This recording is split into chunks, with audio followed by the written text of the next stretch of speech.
Back. Let's now take you to the North Rift and see how Kenyans from that part of the country are preparing to bring in 2023. NTV's Lois Wangoi is there for us. Lois, good evening to you. What can you tell us?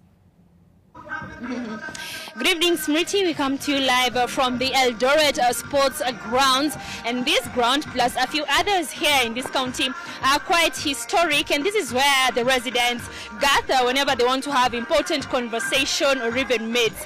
And so its significance tonight, as we have seen quite a number of residents from this county and indeed part of the North Rift region converging here to count hours, minutes and seconds to ushering in the new year. A lot of activities, Smriti, going on here. There is song, there is dance. We have a number of comedians who have come here to celebrate with the residents. My favorite part is the bonfire.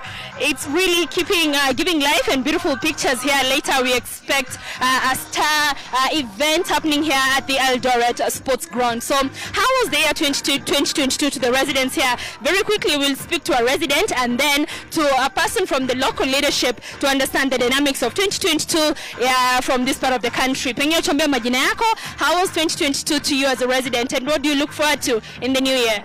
Okay. Kwa majina ni Kasim Swale, mkazi wa Singishu. 2022 imekuwa mwaka kama mwaka mwingine wa kawaida.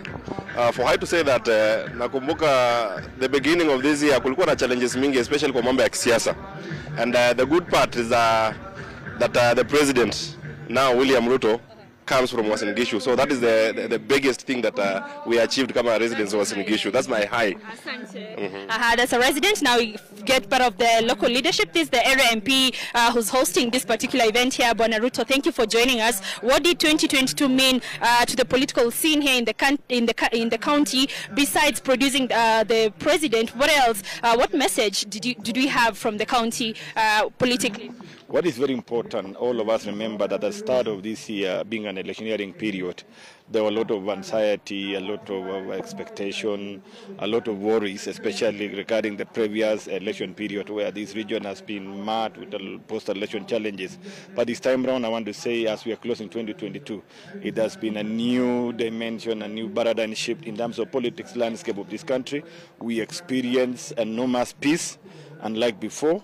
And we want to say we thank Kenyans and we thank God that even as we are closing this particular year, we want to ask all of us that let us also now plan 2023 well, that we sustain our peace so that we're able to experience the same development even to their limits.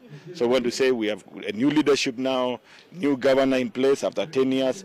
We have the president, we have new MPs, including I myself, of course, because all of people were expecting different. But I'm here now, the courtesy of the Hasala believers, believing in the young leadership like us from around. So I want to say this year has been good, despite some challenges that has been there. What can we look forward to as the county of Uasin Gishu? Among the highlights that we look forward to is Uasin Eldoret town acquiring a city status. What else do you have as the leadership here to ensure that you push the Eldoret name? Thank you. We are looking at Uasin Gishu in all.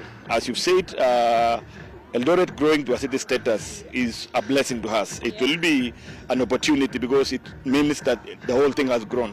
But again, we want to look at even outside Eldoret. One of the issues is development in regards to access to electricity. As we talk, says is now barely 30% connectivity. We also look forward for that one.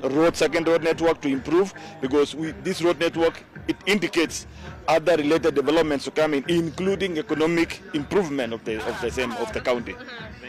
Indeed, Smriti, that is just a wrap-up of how the field was for the county of Uasin Gishu. And indeed, as we count down the old year to the new year, it is also a season of celebrations here in the county of Uasin Gishu.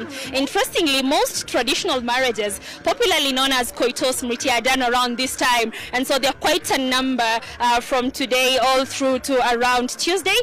So this is to mean there will be celebration in Eldoret, not for tonight only, but perhaps all the way into the new week that is coming in. So for now, me and my cameraman Steve here will enjoy a bit of bonfire. I will leave Steve to enjoy the music, after which I will be joining with my family back home to usher in the new year. I don't know how you will do it, Smriti, after you leave the office.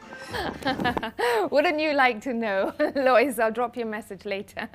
But really, I will probably just be fast asleep in bed. All right, Lois Wangoi coming to us live from Uasin Gishu. Thanks very much.